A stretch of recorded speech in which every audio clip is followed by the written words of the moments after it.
Shalom semuanya, selamat pagi. Nah, pagi ini kita belajar tentang buah-buah roh. Buah-buah roh ini terdapat di Galatia 5 ayat 22 sampai 23. Nah, sekarang kita akan belajar tentang buah-buah roh yang pertama. Buah-buah roh yang pertama itu kasih, yang kedua itu sukacita, dan ketiga itu damai sejahtera, yang keempat kesabaran, yang kelima kemurahan, yang keenam kebaikan, yang ketujuh kesetiaan, yang kedelapan kelemah lembutan, dan yang kesembilan itu penguasaan diri. Nah, adik-adik, di sini kita akan belajar tentang makna dari buah roh itu apa. Nah, makna dari buah roh yang pertama itu kasih, yang menunjukkan kehendak hati yang murah dan tidak dapat dikuasai oleh atau yang selalu menginginkan kebaikan orang lain tanpa peduli apa yang dilakukan orang lain. Secara singkat, kasih itu merupakan secara cuma-cuma tanpa mengharapkan balasan atau imbalan dari orang lain. Misalnya tuh contohnya,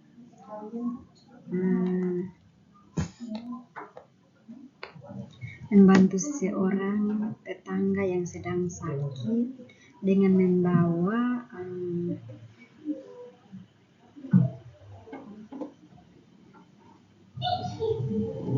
makanan untuk mereka tanpa mengharapkan atau membalasnya, atau memberikan sumbangan kepada orang-orang yang membutuhkan tanpa mengharapkan pujian atau imbalan dari mereka. Nah, yang kedua itu sukacita.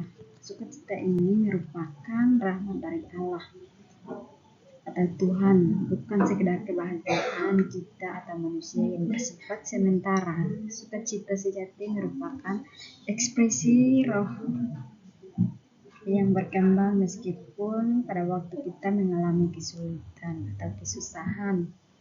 Misalnya, atau contohnya seseorang yang tetap bersyukur, bersemangat meskipun sedang menghadapi masalah besar dalam hidup seperti kehilangan pekerjaan, karena mereka memiliki keyakinan dan hubungan yang kuat dengan Tuhan yang membuat kaitan dengan mereka dan memberikan mereka kekuatan supaya mereka tetap kuat. Nah, yang ketiga itu tentang damai sejahtera. Damai sejahtera ini merupakan hasil pada hubungan kita dengan Tuhan. Damai merupakan keadaan istirahat atau tenang dalam hati kita masing-masing. Dihasilkan damai dari mencari Tuhan dan jauh dari keadaan kacau balau. Nah, dari hubungan yang erat dengan Tuhan menciptakan keadaan dan tenang. Nah, misalnya contohnya tuh seperti menghabiskan waktu setiap hari untuk berdoa atau meditasi membantu kita merasa tenang dan tidak terganggu oleh stres atau kekacauan di tempat kerja. Ini juga bisa terlihat pada seseorang yang mampu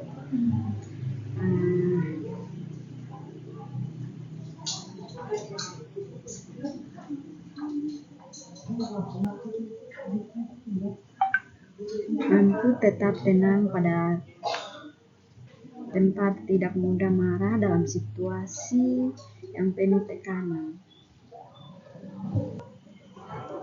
Nah, yang berikut itu yang keempat, kesabaran. Kesabaran adalah kemampuan untuk menahan diri dari bereaksi atau impulsif dalam saat marah, dalam menghadapi kesulitan atau ketidaksempurnaan orang lain. Kesabaran membawa ketenangan dalam menghadapi tantangan. Nah, kesabaran ini misalnya Contohnya itu seperti seorang guru yang sabar mengajarkan murid yang melambat dalam memahami pelajaran tanpa marah atau frustasi, atau seseorang pengemudi yang tetap tenang dan tidak marah ketika terjebak dalam kemacetan lalu lintas. Nah, yang berikut yang kelima itu kemurahan. Kemurahan merupakan sikap ramah dan peduli kita terhadap orang lain tanpa memandang keadaan atau apakah mereka menguntungkan kita atau tidak. Kemurahan hati mendorong tindakan balas kasih dan empati. Nah, kemurahan ini contohnya itu seperti membantu orang asing yang membutuhkan bantuan di jalan, seperti membantu seseorang yang kerepotan membawa barang berat tanpa mengharapkan imbalan atau pujian dari orang tersebut. Berikut kebaikan. Atau yang keenam, kebaikan adalah kualitas moral yang mencakup perilaku yang benar dan kebajikan yang tulus. Kebaikan adalah keinginan dan kemampuan untuk berbuat baik kepada orang lain. Contohnya, menjadi relawan di panti asuhan atau panti jompo.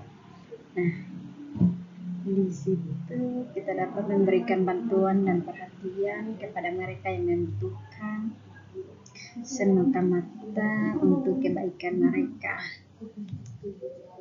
Yang berikut itu kesetiaan, atau yang ketujuh kesetiaan. Kesetiaan ini adalah mendedikasi diri kepada Tuhan atau Allah dan tidak berpaling pada yang lain. Tidak selalu mudah untuk menjadi setia. Iman kita membutuhkan kepercayaan kita kepada Tuhan Allah untuk bisa setia. Kesetiaan ini contohnya seperti pasangan yang tetap setia satu sama lain dalam pernikahan meskipun ada masalah atau godaan, atau seseorang yang tetap setia pada janji dan komitmennya meskipun menghadapi banyak sekali kesulitan. Yang berikut yang ke-8, kelemah lembutan. Kelemah lembutan ini merupakan sikap yang lemah lembut, penuh kasih dan perhatian terhadap orang lain. Kehalusan menunjukkan kekerasan, kelembutan dan rendah hati. Nah, kemalah lembutan ini contohnya seperti seorang manajer yang memberikan kritik kepada bawahannya dengan cara yang lembut dan konsentrasi tanpa membuat mereka merasa direndahkan. Contohnya seperti itu. Yang berikut ke-9, penguasaan diri. Nah, penguasaan diri ini adalah kemampuan untuk mengatur dan mengontrol diri kita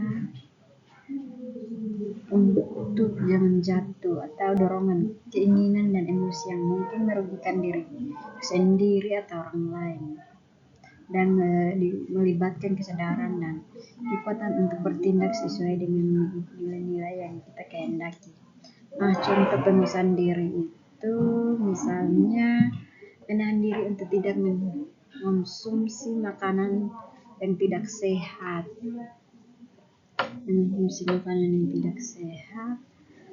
atau tidak berlebihan dalam mengonsumsi alkohol meskipun ada dorongan kuat. Alkohol yang tidak bereaksi dengan marah saat diprovokasi, tetap memilih untuk respons dengan tenang dan rasional. Nah, kesimpulannya itu seperti buah-buah roh adalah hidup dan hidup oleh roh, maka kita tidak akan menurut keinginan daging, sebab keinginan daging berlawanan dengan keinginan roh, dan keinginan roh berlawanan dengan keinginan daging, karena keduanya bertentangan sehingga kita setiap kali tidak melakukan apa yang kita kehendaki, akan tetapi jikalau kita memberi diri kita dipimpin oleh Roh, maka kita hidup di bawah hukum Taurat. Perbuatan daging telah nyata, yaitu percabulan, kecemaran, dan hawa nafsu, penyembah berhala, kata sihir, dan lainnya. Persatuan atau perselisihan, iri hati, amarah, kepentingan diri sendiri, kejengkelan, dan lain-lain. Dan ya, Tuhan Yesus berkata bahwa semuanya itu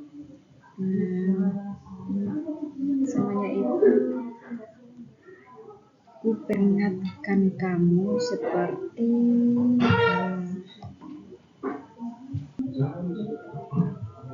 Tuhan Yesus berkata bahwa semuanya itu kuperingatkan kamu seperti yang telah kubuat dahulu, bahwa barang siapa melakukan hal-hal yang demikian tidak akan mendapat bagian dalam kerajaan Allah. Tetapi bahwa ialah kasih, sukacita, damai sejahtera, kesabaran, kemurahan, kebaikan, kesetiaan, kelemah lembutan, pemesanan diri. Tidak ada hukum yang menentang hal ini. Barang siapa menjadi milik Kristus, ia telah menyelipkan daging dengan segala hawa nafsu dan keinginan. Jikalau kita hidup oleh Roh, kebaikan kehidupan kita juga dipimpin oleh Roh. Dan janganlah kita saling menantang dan saling iri dengki antara satu sama lain. Sampai di sini pelajaran kita hari ini, adik-adik. Semoga Tuhan Yesus memberkati. Terima kasih. Bye bye.